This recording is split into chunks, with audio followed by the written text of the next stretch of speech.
Conocerle y conocerte, cuando sabemos ponernos a la escucha.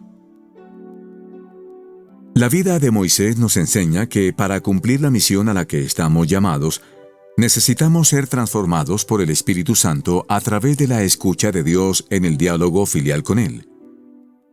El Señor pensó en Moisés para una misión crucial: guiar a su pueblo en una nueva etapa de la historia de la salvación. Con su cooperación, Israel fue liberado de la esclavitud en Egipto y conducido hasta la tierra prometida. Por su mediación, el pueblo judío recibió las tablas de la ley y las bases del culto a Dios. ¿Cómo llegó Moisés a ser lo que fue? ¿Cómo alcanzó esa sintonía con Dios que con el tiempo lo llevó a hacer un gran bien para tantas personas, nada menos que a todo su pueblo y a todos los que vendríamos después? Aunque Moisés había sido escogido por Dios desde su nacimiento, basta considerar su milagrosa supervivencia de la persecución del faraón. Es curioso que no haya encontrado al Señor hasta pasado muchos años. En su juventud, no parecía más que un hombre común, ciertamente preocupado por lo de su raza. Tal vez lo que mejor explica esa transformación fue su capacidad de escuchar al Señor.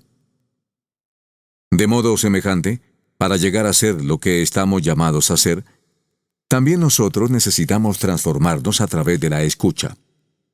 Es verdad que no es fácil llegar a experimentar lo que nos cuenta el libro del Éxodo, que el Señor hablaba con Moisés cara a cara, como se habla con un amigo.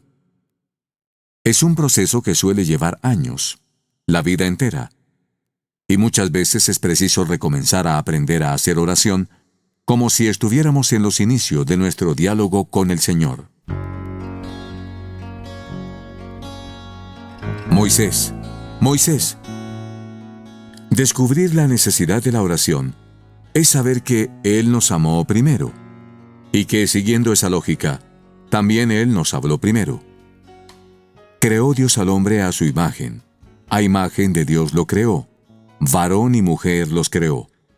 Y los bendijo Dios y les dijo: Dios, que tomó la iniciativa para crearnos por amor y para elegirnos a una misión determinada, también se nos adelanta en la vida de oración.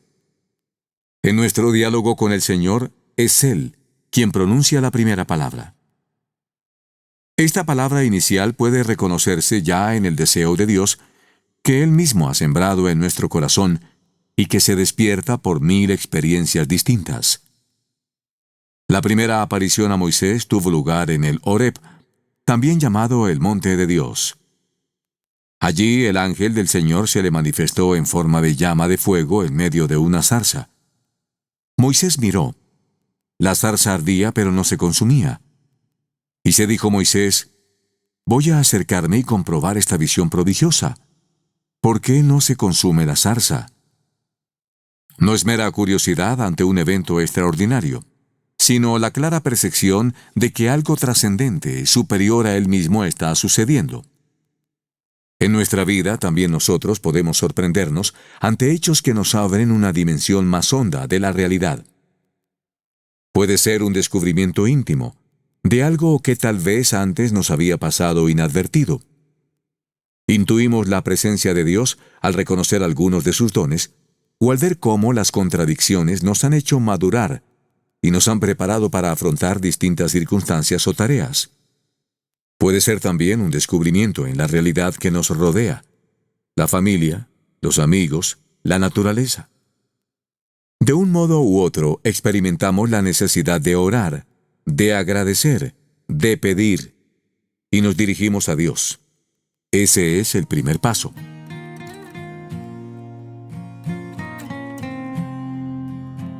Vio el Señor que Moisés se acercaba a mirar y lo llamó de entre la zarza: Moisés, Moisés. Y respondió él: heme aquí. El diálogo se establece cuando nuestra mirada se encuentra con la de Dios, que ya nos estaba mirando.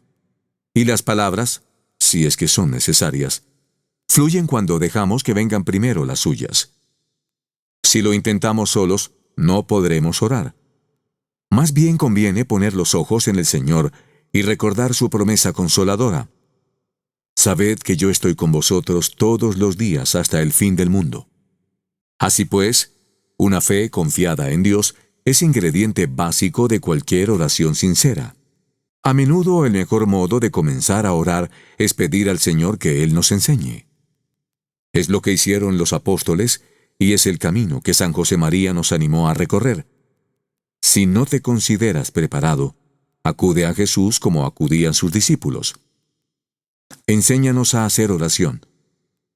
Comprobarás cómo el Espíritu Santo ayuda a nuestra flaqueza, pues no sabiendo siquiera qué hemos de pedir en nuestras oraciones, ni cómo conviene expresarse, el mismo Espíritu facilita nuestros ruegos con gemidos que son inexplicables, que no pueden contarse, porque no existen modos apropiados para describir su hondura.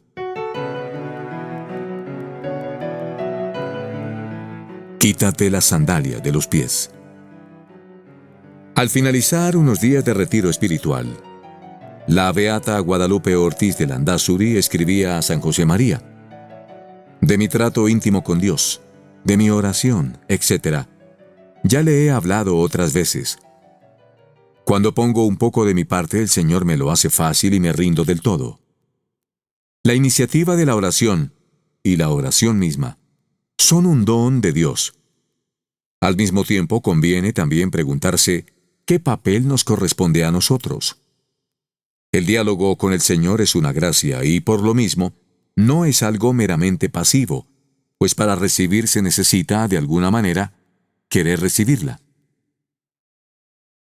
Aparte de disponerse en modo receptivo, ¿qué más se puede hacer para tener una vida de oración intensa? Un buen comienzo puede ser darnos cuenta de ante quién estamos, respondiendo con una actitud de reverencia y de adoración. En el diálogo del monte Horeb, dijo Dios: no te acerques aquí. Quítate la sandalia de los pies, porque el lugar que pisas es tierra sagrada. Y añadió: yo soy el Dios de tu padre, el Dios de Abraham, el Dios de Isaac y el Dios de Jacob. Moisés se cubrió el rostro por temor a contemplar a Dios. Quitarse las sandalias y cubrirse el rostro fue la respuesta del más grande profeta del pueblo de Israel en su primer encuentro con Dios. Con esos gestos expresaba su conciencia de estar delante del Dios trascendente. Algo parecido podemos hacer nosotros cuando nos acercamos a Jesús en el sagrario en una actitud de adoración. Durante una vigilia de oración ante Jesús sacramentado, Benedicto XVI se expresaba con palabras que nos hablan de cómo adorar al Señor. Aquí, en la hostia consagrada, Él está ante nosotros y entre nosotros. Cómo entonces se oculta misteriosamente en un santo silencio y cómo entonces desvela precisamente así el verdadero rostro de Dios. Por nosotros se ha hecho grano de trigo que cae en tierra y muere y da fruto hasta el fin del mundo. Está presente como entonces en Belén, y nos invita a la peregrinación interior que se llama adoración. Pongámonos ahora en camino para esta peregrinación y pidámosle a Él que nos guíe.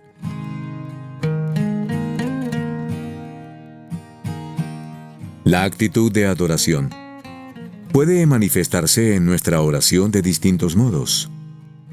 Ante el Santísimo, por ejemplo, nos arrodillamos como un signo de nuestra pequeñez ante Dios. Y cuando por diversas circunstancias no sea posible rezar ante el Santísimo, podemos realizar actos equivalentes como mirar al interior de nuestra alma para descubrir allí al Señor, y poner el alma de rodillas recitando con calma cada palabra de la oración inicial o de otra oración que nos recuerde que estamos en su presencia.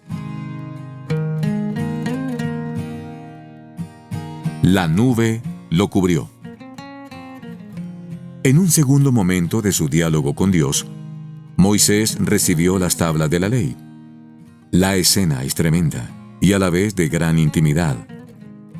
La gloria del Señor se posó sobre el monte Sinaí. La nube lo cubrió durante 6 días. Al séptimo el Señor llamó a Moisés de en medio de la nube.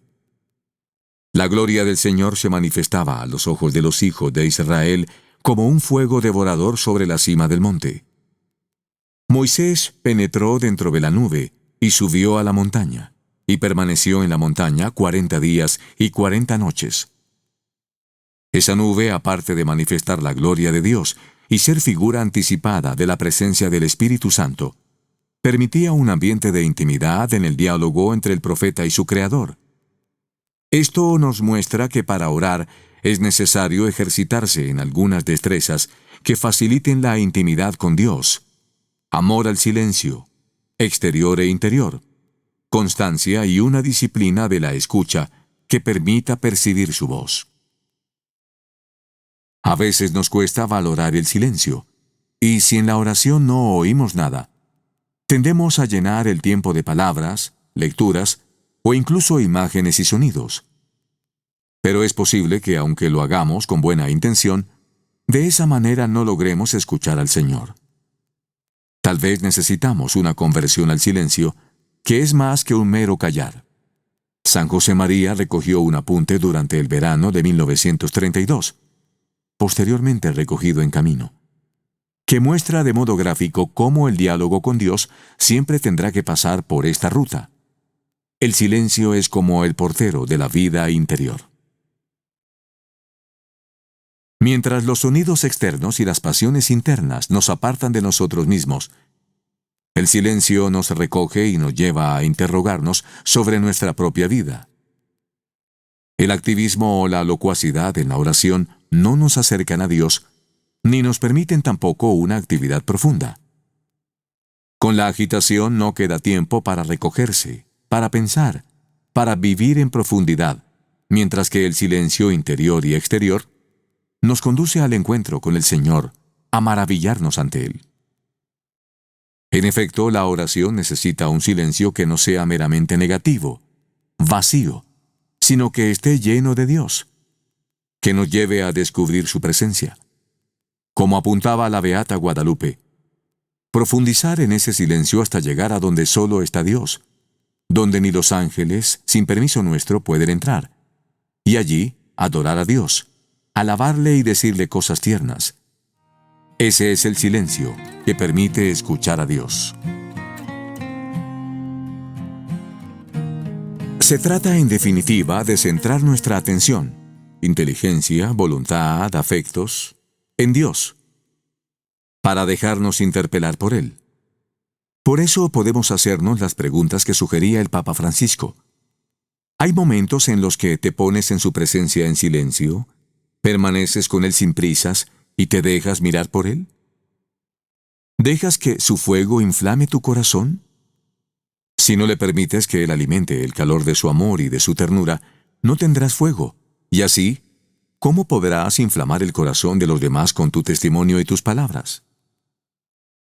Junto al silencio es igualmente necesaria la constancia, porque orar es costoso. Supone tiempo y esfuerzo, como sucedió a Moisés, que estuvo 6 días cubierto por la nube, y solo al 7º recibió la palabra del Señor. Se requiere en primer lugar una constancia exterior para mantener un horario más o menos fijo de oración y una duración concreta. Esta fue una recomendación constante en la vida de San José María: meditación, tiempo fijo y a hora fija. Si no, se adaptará a la comodidad nuestra. Esto es falta de mortificación. Y la oración sin mortificación es poco eficaz.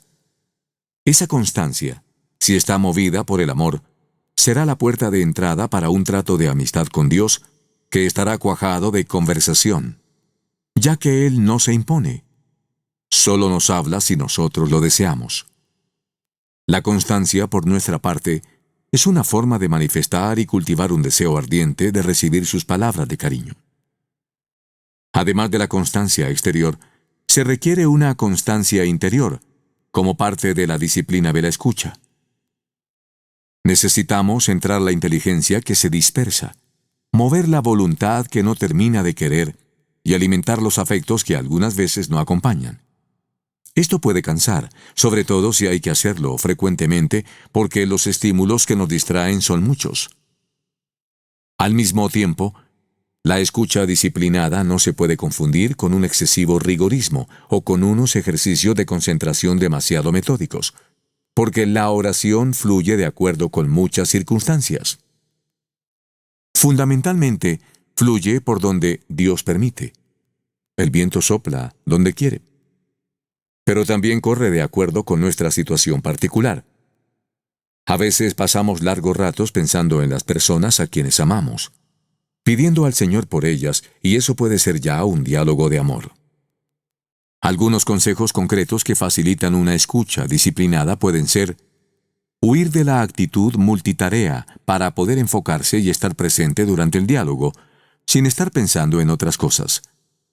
Fomentar la disposición de quien va a aprender, reconociendo humildemente nuestra nada y su todo, tal vez sirviéndonos de jaculatorias o breves oraciones. Formular al Señor preguntas abiertas, dejándole espacio para que nos responda cuando quiera, o simplemente diciéndole que estamos dispuestos a hacer lo que nos indique. Seguir el ritmo y el rumbo por donde nos lleven las consideraciones de su amor, evitando las distracciones con otros pensamientos colaterales. Aprender a tener la mente abierta para dejarnos sorprender por Él y para soñar con los sueños de Dios, sin pretender controlar demasiado la oración. De este modo, nos vamos abriendo al misterio y a la lógica del Señor, y eso nos permite aceptar con paz el hecho de desconocer por dónde nos llevará.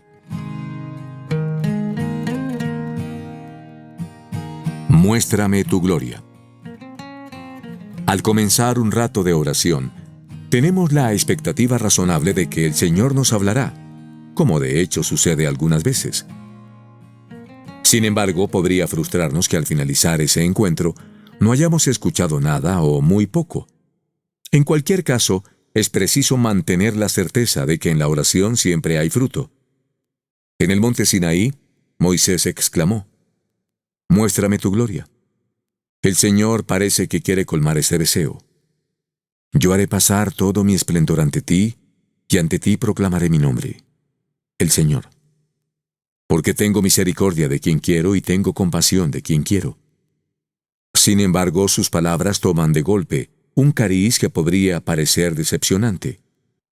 Pero no podrás ver mi rostro, pues ningún ser humano puede verlo y seguir viviendo. Cuando pase mi gloria, te colocaré en la hendidura de la roca, y te cubriré con mi mano hasta que haya pasado. Luego retiraré mi mano y tú podrás ver mi espalda, pero mi rostro no se puede ver. Si Moisés se hubiera sentido frustrado por no haber conseguido ver el rostro de Dios como era su deseo, habría podido abandonar su intento o perder la motivación para futuros encuentros. Y en cambio se dejó llevar por Dios y así llegó a ser aquel a quien el Señor trataba cara a cara. La clave de la oración no consiste en obtener resultados tangibles, ni mucho menos en estar ocupado durante un tiempo determinado. Lo que buscamos mediante el diálogo con el Señor no es un resultado inmediato, sino ser capaces de llegar hasta aquel lugar, aquel estado vital, por decirlo de alguna manera, en el que la oración se identifica cada vez más con la propia vida, pensamientos, afectos, ilusiones. Se trata de estar con el Señor, mantenernos en su presencia a lo largo del día. En definitiva, el fruto principal de la oración es vivir en Dios. Así, la oración se entiende como una comunicación de vida. Vida recibida y vida vivida. Vida acogida y vida entregada. No importa, entonces, que no tengamos sentimientos encendidos o luces fascinantes. De un modo mucho más sencillo, el tema de nuestra oración será, como nos decía San José María, el tema de nuestra vida y viceversa, porque nuestra vida entera se convertirá en auténtica oración, avanzando en un cauce ancho, manso y seguro.